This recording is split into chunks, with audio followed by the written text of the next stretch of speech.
नमस्कार students, Rajesh sir classes में आपका स्वागत है। जो स्टूडेंट्स अभी तक चैनल को सब्सक्राइब नहीं किए हैं, चैनल को सब्सक्राइब करके घंटी की बटन जरूर दबा दें, जिससे आने वाले वीडियो की अपडेट आपको मिलती रहे।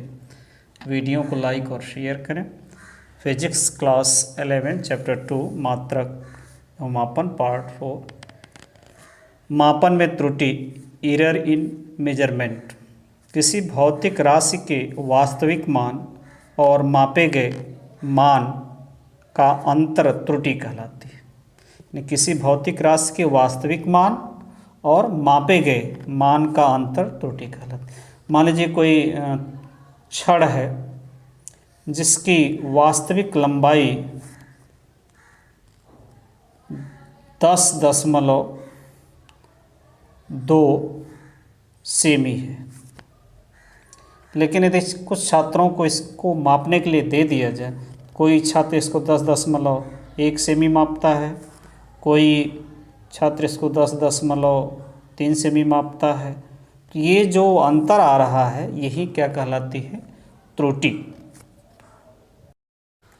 त्रुटियों के प्रकार बताने से पहले एक महत्वपूर्ण पॉइंट है अल्पतमांक, लिस्ट काउंट। इसको बताना आवश्यक है। किसी मापक यंत्र द्वारा मापी जा सकने वाली न्यूनतम माप को उस मापक यंत्र का अल्पतमांक कहते हैं। किसी मापक यंत्र द्वारा मापी जा सकने वाली न्यूनतम माप को उस मापक यंत्र का अल्पतमांक कहते हैं। जैसे मीटर पैमाने का अल्पतमांक 0.1 सेमी यानी 1 मिलीमीटर होता है, क्योंकि मीटर स्केल पर जो खाने सबसे छोटे होते हैं वो 1 मिलीमीटर होते हैं। यानी उससे हम शुद्धता से 1 मिलीमीटर ही माप सकते हैं, और ये आधा मिलीमीटर या उससे कम मिलीमीटर वो शुद्ध नहीं कहलाएगा। वर्नियर कैलिपर्स का अल्पतमांक होता है 0.01 सेमी। स्क्रू गेज का अल्पतमांक होता है 0.001 सेमी। तो अल्पतमांक बहुत महत्वपूर्ण पॉइंट है। किसी मापक यंत्र द्वारा मापी जा सकने वाली न्यूनतम माप को उस मापक यंत्र का अल्पतमांक कहते हैं। तो ये है अल्पतमांक। अब है त्रुटियों के प्रकार, टाइप्स ऑफ एरर्स। त्रुटियों के प्रकार, तो इस त्रुटियों के प्रकार बहुत महत्वपूर्ण पॉइंट है। तो देखिए, इसमें न्यूमेरिकल ज़्यादा आते हैं। त्रुटियों के प्रकार परीक्षा में कम पूछे जाते हैं, लेकिन इनको बताना अनिवार्य है। तो देखिए, त्रुटियों के प्रकार। मापन में होने वाली त्रुटियां मुख्यतः 2 प्रकार की होती हैं। मापन में होने वाली त्रुटियां मुख्यतः 2 प्रकार की होती हैं। क्रमबद्ध त्रुटि, सिस्टमेटिक एरर्स। सिस्टम का जो सिस्टमेटिक मतलब जो सिस्टम का त्रुटि होता है। ये त्रुटियां ज्ञात एवं निश्चित कारणों से उत्पन्न होती हैं। ये त्रुटियां क्या है? ज्ञात एवं निश्चित कारणों से उत्पन्न होती हैं। क्रमबद्ध त्रुटियों के कुछ स्रोत निम्नलिखित हैं। पहला है यंत्रगत त्रुटियां, इंस्ट्रूमेंटल एरर्स। क्योंकि प्रयोगशालाओं में या कोई काम करते समय यंत्र की ही आवश्यकता होती है, तो यंत्रगत त्रुटियां, इंस्ट्रूमेंटल एरर। तो देखिए क्या है, यह त्रुटि यंत्र के दोषपूर्ण बनावट के कारण उत्पन्न होती है। यह त्रुटि यंत्र के दोषपूर्ण बनावट के कारण उत्पन्न होती है। जैसे मीटर स्केल पर निशान ऐसे लगे हैं कि यह 1 मिलीमीटर से अधिक मापता है।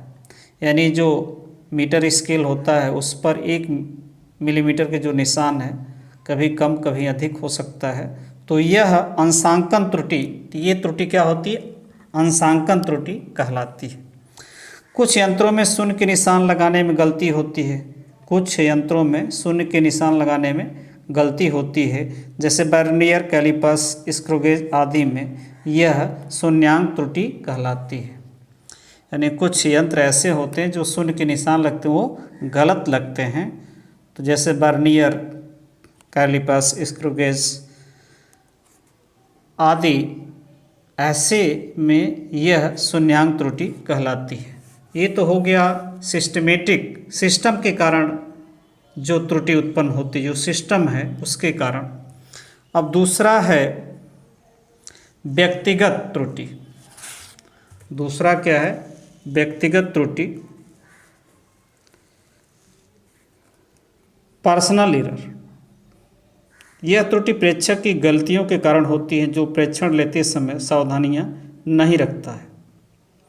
प्रयोगशालाओं में जो प्रैक्टिकल होते हैं या और जगह जो काम होते हैं, तो यह त्रुटि प्रेक्षक की गलतियों के कारण होती है। इसी नाते इसे पर्सनल, व्यक्तिगत त्रुटि कहते हैं। जो प्रेक्षण लेते समय सावधानियां नहीं रखता है तो ये त्रुटि होती है। अब अगला है प्रायोगिक तकनीक या कार्यविधि में अपूर्णता। कुछ लोग कार्यकुशल या कार्य में निपुण नहीं होते हैं तो उनके कारण भी त्रुटियां होती हैं, तो उन्हें प्रायोगिक तकनीक या कार्यविधि में अपूर्णता कहते हैं।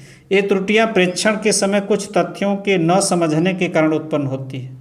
ये त्रुटियां प्रेक्षण के समय कुछ तथ्यों के न समझने के कारण उत्पन्न होती हैं। जैसे एक सरल लोलक वायु में दोलन कर रहा है, वायु के घर्षण के कारण एक बल उस पर लग रहा है, परंतु सूत्र से निकालते समय घर्षण को शून्य मान लेते हैं और आवर्त का गलत निकलता है। जैसे मान लीजिए एक सरल लोलक है, उसका हम वायु में दोलन करा रहे हैं, वायु का भी घर्षण लगता है के कारण वायु का उस पर घर्षण लगता है, जिसके कारण जब हम सूत्र से उसको निकालते हैं तो घर्षण को शून्य मान लेते हैं। तो ये जो हुआ प्रायोगिक तकनीक या कार्यविधि में अपूर्णता के कारण ये त्रुटि उत्पन्न होती है। यादृच्छिक त्रुटियां। दूसरा है यादृच्छिक त्रुटियां, रैंडम एरर। मापन में अनियमित रूप से होने वाली त्रुटियों को यादृच्छिक त्रुटि कहते हैं। शब्द थोड़ा टेढ़ा है। इन त्रुटियों के कारण चिन्ह तथा परिमाण निश्चित नहीं होते हैं। जैसे विद्युत लाइन में वोल्टेज का उतार चढ़ाव, वातावरण की दाब, ताप, आर्द्रता आदि में परिवर्तन, किसी प्रेक्षण को अनेक बार लेने तथा उन सभी का औसत लेकर इस त्रुटि को कम किया जा सकता है। अब मापन में अनियमित रूप से होने वाली त्रुटियों को यादृच्छिक त्रुटि कहते हैं। इन त्रुटियों के कारण चिन्ह तथा परिमाण निश्चित नहीं होते। जैसे विद्युत लाइन में वोल्टेज का उतार चढ़ाव, विद्युत लाइन में वोल्टेज का उतार चढ़ाव, दाब, ताप में आर्द्रता परिवर्तन, तो ये इस कारण ये त्रुटि होती है। और इस त्रुटि को दूर कैसे किया जा सकता है?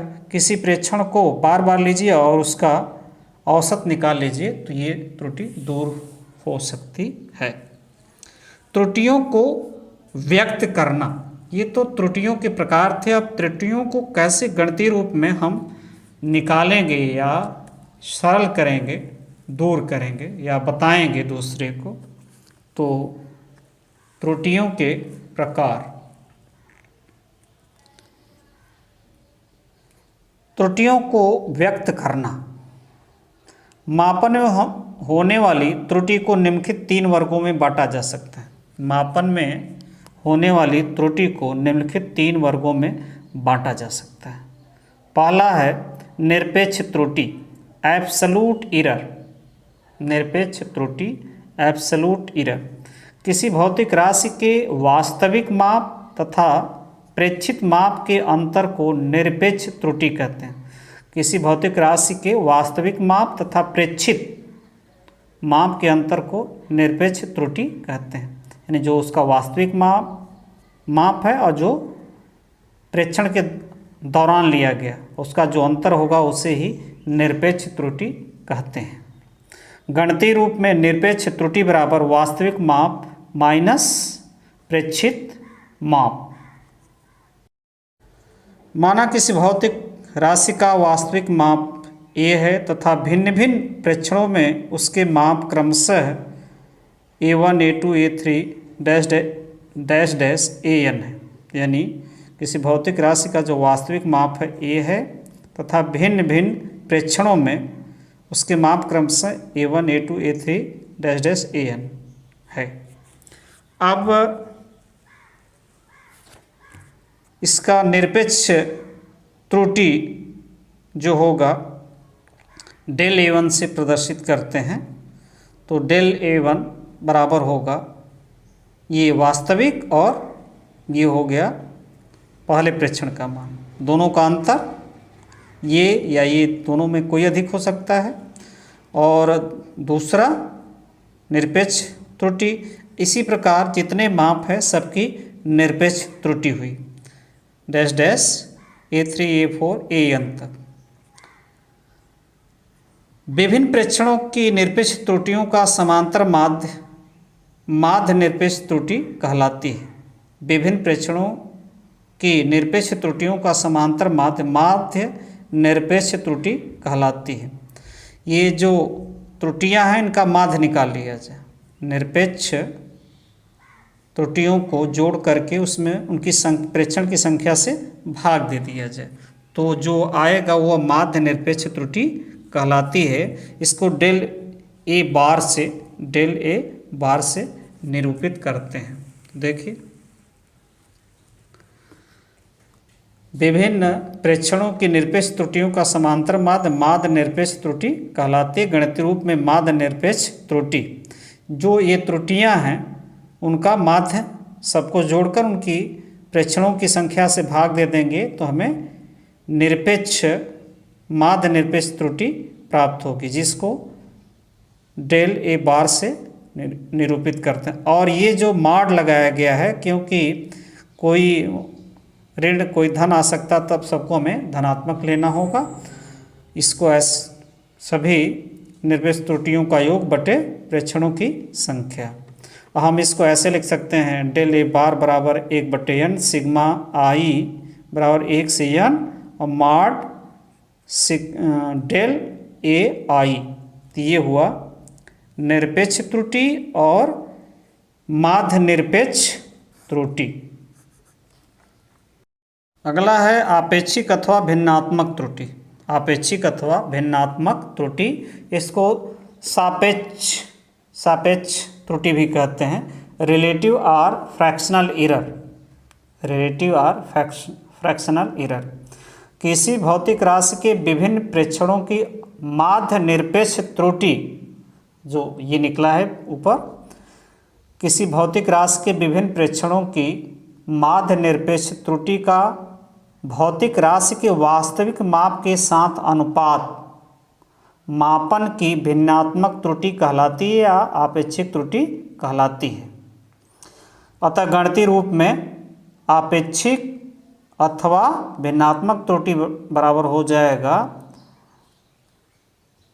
माध्य निरपेक्ष त्रुटि बटे वास्तविक मान।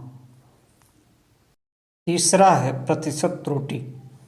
पहला था निरपेक्ष त्रुटि, दूसरा था आपेक्षिक अथवा भिन्नात्मक त्रुटि, जिसे सापेक्ष त्रुटि भी कहते हैं।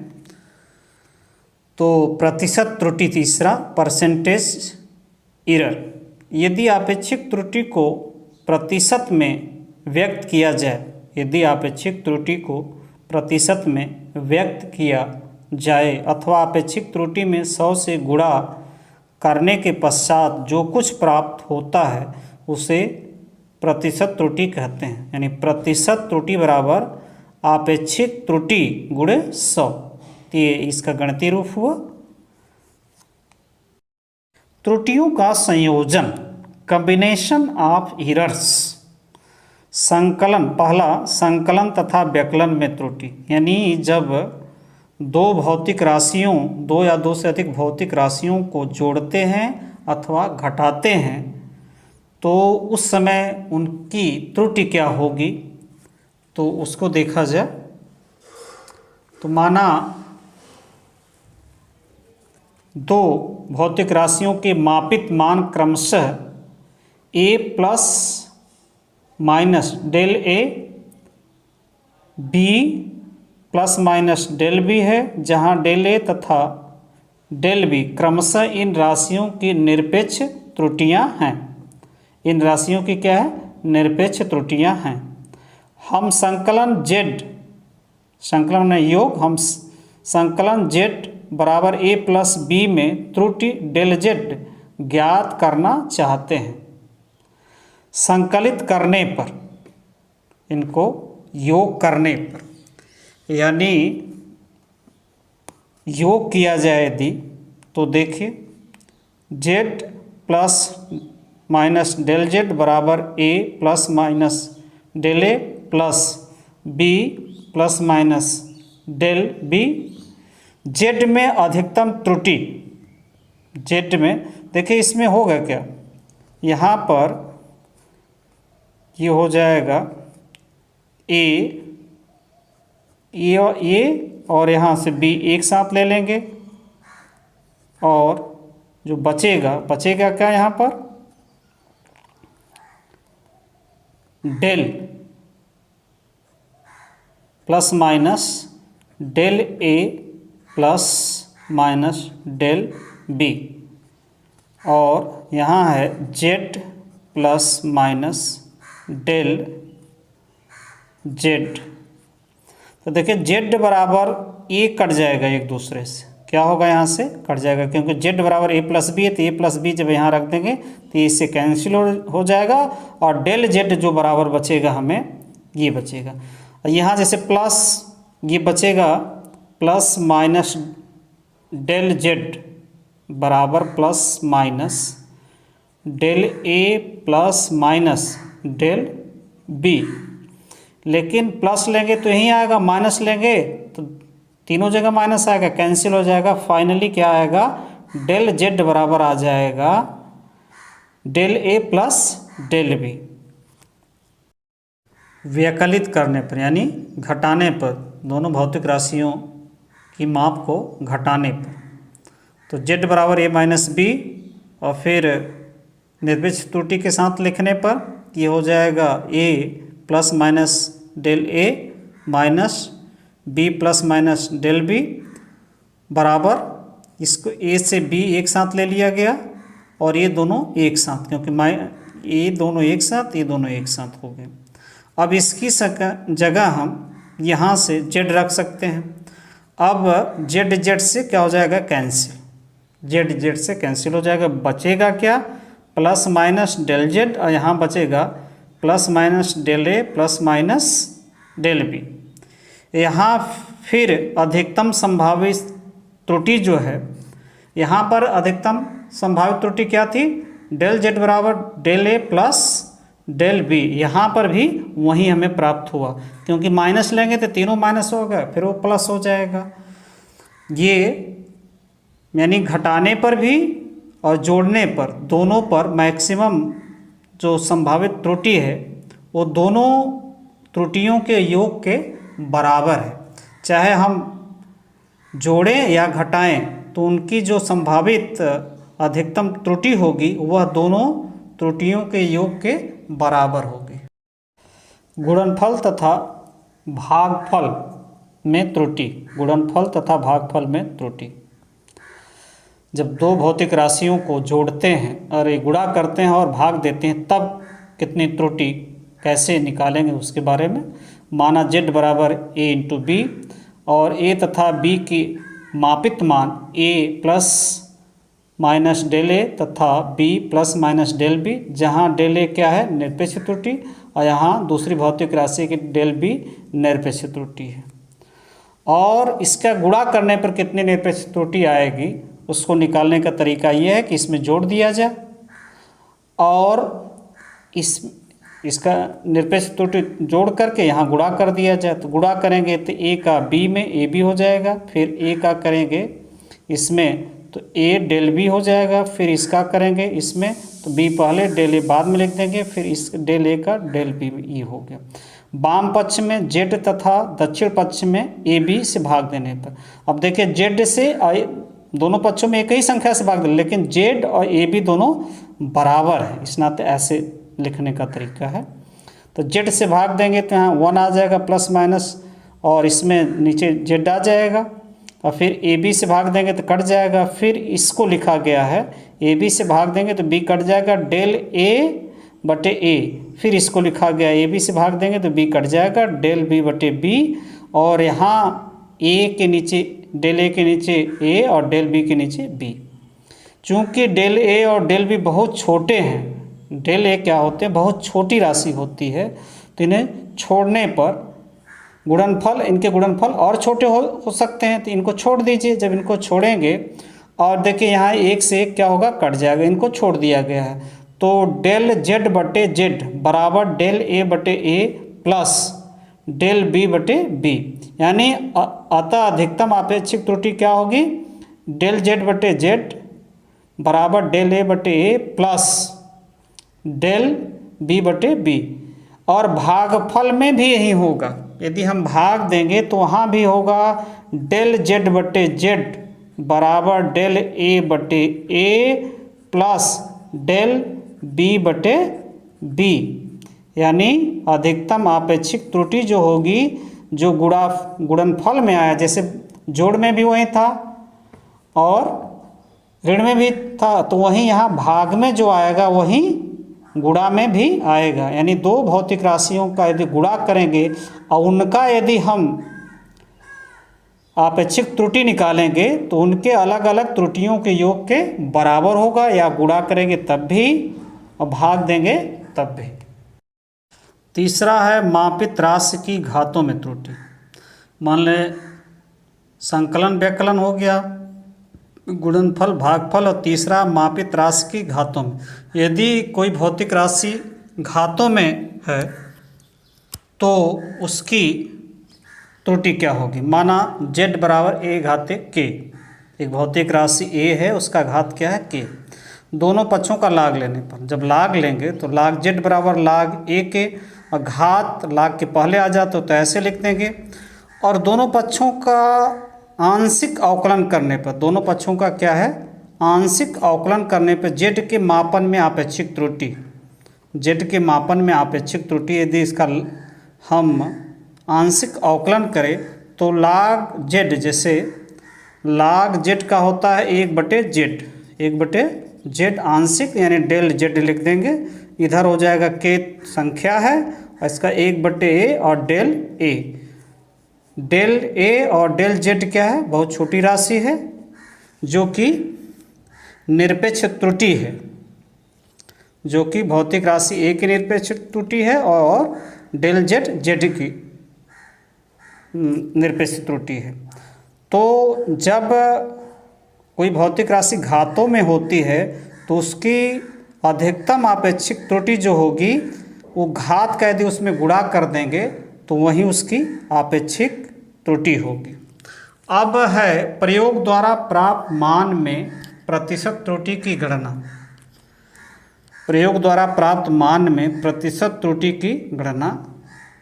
तो प्रायोगिक प्रतिशत त्रुटि बराबर होता है प्रमाणिक मान अंतर, प्रायोगिक मान बटे प्रामाणिक मान गुणे 100, यानी जो प्रयोग प्रैक्टिकल किया जाता है लैब में, तो उसकी यदि हमें त्रुटि निकालनी होगी, प्रायोगिक प्रतिशत त्रुटि किसी चीज़ की, तो प्रमाणिक मान लिख देंगे और फिर अंतर और प्रायोगिक मान जो प्रेक्षण के द्वारा निकाला गया है, और फिर प्रमाणिक मान से भाग देकर 100 का गुणा कर देंगे। तो ये हो जाएगा प्रयोग में द्वारा प्राप्त मान में प्रतिशत की त्रुटि। उदाहरण जो बुक है एनसीईआरटी की, उससे उदाहरण 2.8, किसी तापमापी द्वारा मापे गए दो पिंडों के ताप क्रमशः T1 बराबर 20 degree Celsius plus minus 0.5 degree Celsius एवं T2 बराबर 50 degree Celsius plus minus 0.5 degree Celsius. इन पिंडों का तापांतर और उसमें आई त्रुटि परिकलित कीजिए। यानी दो पिंडों के ताप क्या है, ये दिए गए हैं, पहले पिंड का ताप और दूसरे पिंड का ताप। हमें क्या निकालना है, तापांतर, और इसमें आई त्रुटि, इसमें कितनी त्रुटि आएगी उसको हमें परिकलित करना है, यानी गणना करना है। तो तापांतर बराबर हो जाएगा T2 minus T1, T2 minus T1। तो T2 की वैल्यू है 50 degree Celsius plus minus 0.5 degree Celsius, और माइनस T1 की वैल्यू है 20 degree Celsius plus minus 0.5 degree Celsius. उदाहरण 2.8 एनसीईआरटी की बुक का उदाहरण नंबर 2.8। किसी देखिए परीक्षाओं में जो है न्यूमेरिकल्स ज़्यादा पूछे जाते हैं, त्रुटि कम पूछी जाती है कि त्रुटि क्या है, कौन सी त्रुटि है, ये कम पूछी जाती है, न्यूमेरिकल्स ज़्यादा पूछे जाते हैं। तो ध्यानपूर्वक इसको देखिए। किसी तापमापी द्वारा मापे गए दो पिंडों के ताप क्रमशः T1 20 degree Celsius plus minus 0.5 degree Celsius एवं T2 बराबर 50 degree Celsius plus minus 0.5 degree Celsius. इन पिंडों का तापांतर और उसमें आई त्रुटि परिकलित कीजिए, और उसमें कितनी त्रुटि आएगी उसको हमें ज्ञात करना है। तो तापांतर देखिए, सबसे पहले तापांतर बराबर हो जाएगा T2 minus T1, T2 minus T1। तो T2 की वैल्यू है 50 degree Celsius plus minus 0.5 degree Celsius. ये देखिए पहले पिंड के मापने में ये त्रुटि आएगी, पहले पिंड को माप, ये जो लिखा है ये पहले पिंड को मापने में त्रुटि है, यह क्या है दूसरे पिंड को मापने में त्रुटि है, और इसके तापांतर अंतर करने में कितनी त्रुटि आएगी हमें ये ज्ञात करना है। और ये हो जाएगा T1 की वैल्यू है 20 degree Celsius plus minus 0.5 degree Celsius. तो इसको इसमें से घटाएंगे तो ये आ जाएगा 30 डिग्री सेल्सियस। और अभी हम लोगों ने पढ़ा व्यकलन में भी दोनों का योग हो जाता है, जो त्रुटियों का क्या होता है योग हो जाता है, तो दोनों को जोड़ देंगे 1.0 डिग्री सेल्सियस।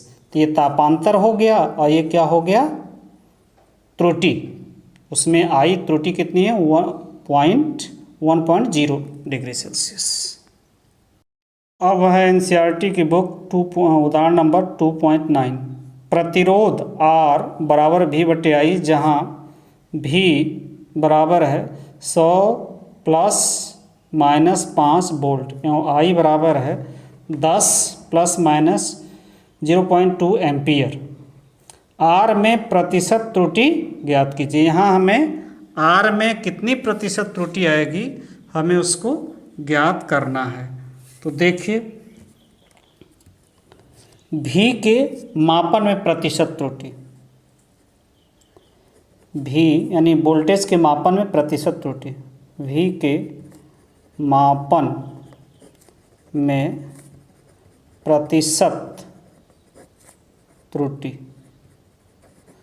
पहले इसकी त्रुटि V के मापन में, I के मापन में त्रुटि निकाल लेंगे, तब R के मापन में त्रुटि। तो आपेक्षिक त्रुटि में क्या करते हैं 100 का गुणा कर देते हैं, तो आपेक्षिक त्रुटि डेल V बटे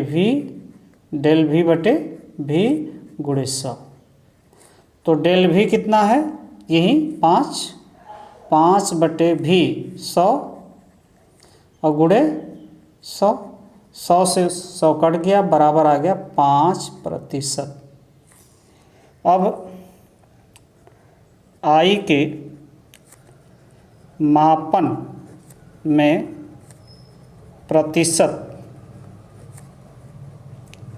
त्रुटि, वही आपेक्षिक त्रुटि में डेल I बटे I गुणे 100।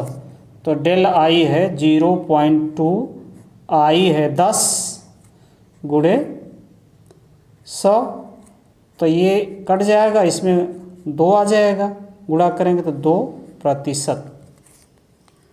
अब R के मापन में प्रतिशत त्रुटि, हो जाएगा डेल आर बटे आर गुणे 100। ये लिखने का तरीका है। अब ये हो जाएगा, भाग है लेकिन सबका क्या होता है, प्रतिशत त्रुटियों का योग ही होता है। तो लिखेंगे डेल भी बटे भी गुणे 100 धन डेल आई बटे आई गुणे 100, क्योंकि जो मैक्सिमम त्रुटि आएगी वो योग ही होता है त्रुटियों का। तो ये हो जाएगा 5% धन 2, ये 5% है, ये 2% आया है, तो हो जाएगा 7%। कितना हो जाएगा, 7%। तो आर में प्रतिशत त्रुटि क्या होगी, 7। उदाहरण 2.10, R1 बराबर दिया है 100 ± 3 ओम, R2 दिया है 200 ± 4 ओम के दो प्रतिरोधकों को श्रेणी क्रम में बी पार्श्व क्रम में संयोजित किया गया है। ए श्रेणी क्रम संयोजन तथा बी पार्श्व क्रम संयोजन में तुल्य प्रतिरोध ज्ञात कीजिए। हल, R1 दिया है 100 ± 3 ओम और R2 दिया है 200 ± 4 ओम। ए श्रेणी क्रम संयोजन का तुल्य प्रतिरोध, श्रेणी क्रम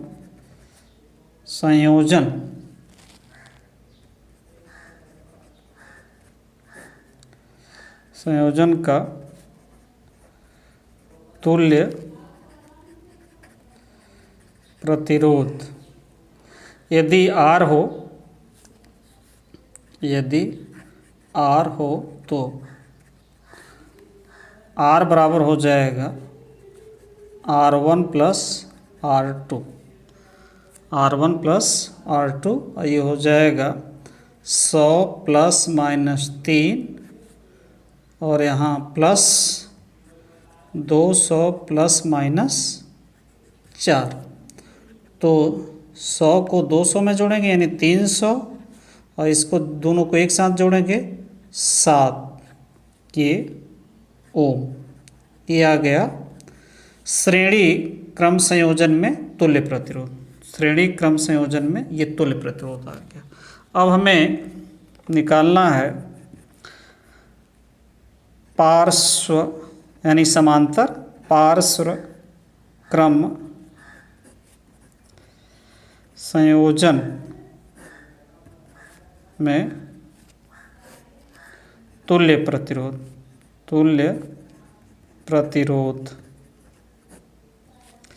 यदि R डैश हो तो 1/R डैश, क्योंकि पार्श्वक्रम संयोजन है तो 1/R1 + 1/R2, या इम्प्लाइज देश हम इसको लिख सकते हैं 1/R डैश बराबर इसका, तो ये गुणा होकर जुड़ जाएगा। तो R1 पहले लिखते हैं, R2/R1 इंटू, अब इसको हम लिख सकते हैं या लिख सकते हैं व्युत्क्रम कर देंगे तो R डैश बराबर हो जाएगा R1 + इंटू R2 अपान R1 + R2, ये R हो गया। अब यहाँ हमें निकालना है इसका तुल्य प्रतिरोध मान रख करके। यदि इस सूत्र में R1 R2 का मान रखें तो R डैश कितना आएगा देखिए, तो R डैश बराबर हो जाएगा R1 की वैल्यू 100, R2 की वैल्यू है 200 गुणे 200, क्योंकि हमें त्रुटि अभी नहीं त्रुटि के साथ नहीं निकालना, तो इस नाते हम इसको और इसको ही लेंगे, और 100 + 200, 100 प्लस 200, ये हो जाएगा 100 गुणे 200 बटे 300, कट जाएगा इससे 0 से, तो 200 बटे 3 और ये भाग देने पर आएगा 66.7 ओम, 66.7 ओम।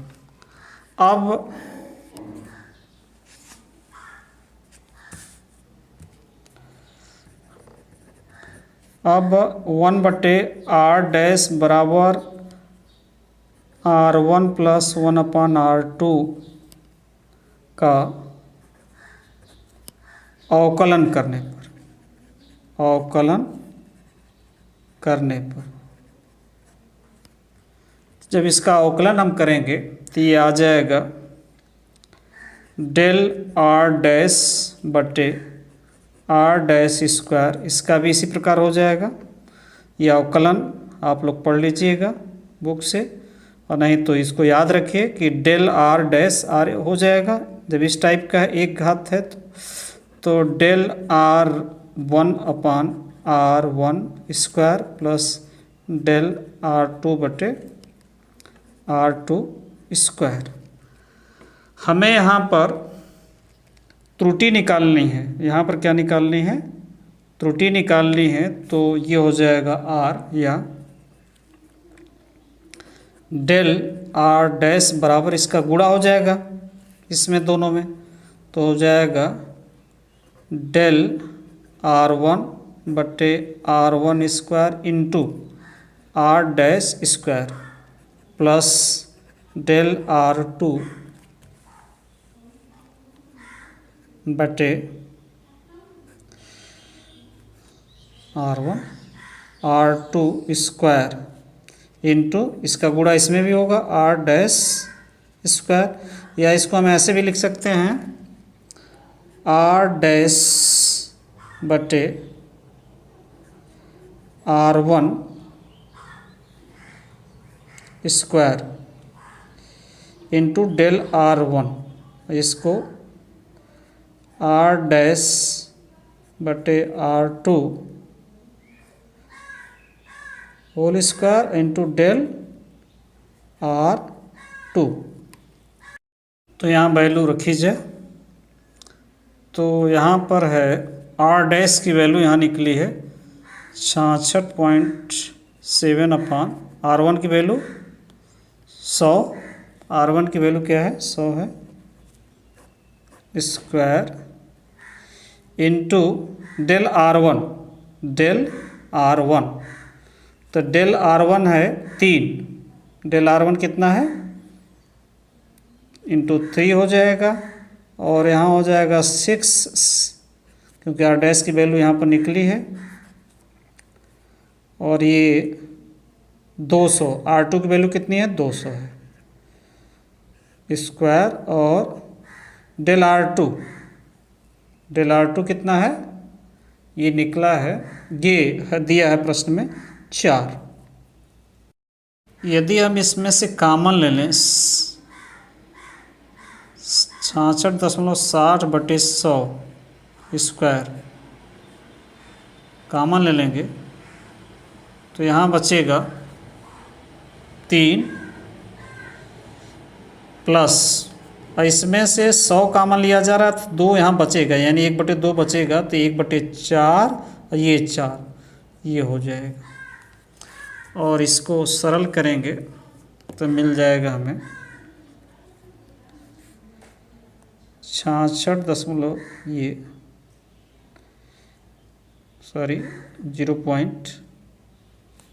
100 का भाग देने पर दशमलव यहाँ आ जाएगा, और 7 होगा, ये क्या हो जाएगा 7 स्क्वायर, और यहाँ हो जाएगा 3, ये 1 कट करके ये हो जाएगा, स्क्वायर करेंगे तो आ जाएगा 0.444889 इंटू 4, जो गुणा 4 से यदि गुणा करेंगे तो ये आ जाएगा 1.779556, और इसको हम दशमलव के एक अंक तक ही लेंगे। ये हो जाएगा 1.18 ओम। अब हम लिख सकते हैं कि पार्श्व क्रम में तुल्य प्रतिरोध, पार्श्व क्रम में तुल्य प्रतिरोध प्रतिशत त्रुटि के साथ क्या है, यहाँ जो हमने निकाला है 66, ये प्रतिशत त्रुटि, निरपेक्ष त्रुटि इसमें नहीं है, निरपेक्ष त्रुटि नहीं है। अब निरपेक्ष त्रुटि के साथ हो जाएगा ये R डैश बराबर 67.7 प्लस माइनस 1.18 ओम, 1.18 ओम, ये आंसर होगा। यानी पार्श्व क्रम में इतना और श्रेणी क्रम यहाँ पर है, श्रेणी क्रम में इतना ओम होगा। अब उदाहरण है 2.11। तो देखिए इसको दिया है z बराबर, दिया है z बराबर a घाते 4 into b घाते 1/3 upon c d power 3/c into D power 3/2। अब हमें इसमें ज्ञात करना है आपेक्षिक त्रुटि, आपेक्षिक त्रुटि ज्ञात करना है। तो सीधे सीधे इसमें लिखा जाएगा अधिकतम आपेक्षिक त्रुटि, या केवल आपेक्षिक त्रुटि ही लिखा जाता है। आपेक्षिक त्रुटि बराबर डेल, आपेक्षिक त्रुटि बराबर डेल जेड बटे जेड, और ये बराबर होगा 4, क्योंकि घात का गुणा हो जाएगा डेल ए बटे ए प्लस 1 अपान घात का गुणा, ये हो जाएगा डेल बी बटे बी प्लस, ये नीचे है घात -1 है, फिर भी 1 ही लिखा जाएगा मैक्सिमम। तो डेल सी बटे सी, और इसका घात है 3/2 डेल डी बटे डी, ये होगा आपेक्षिक त्रुटि।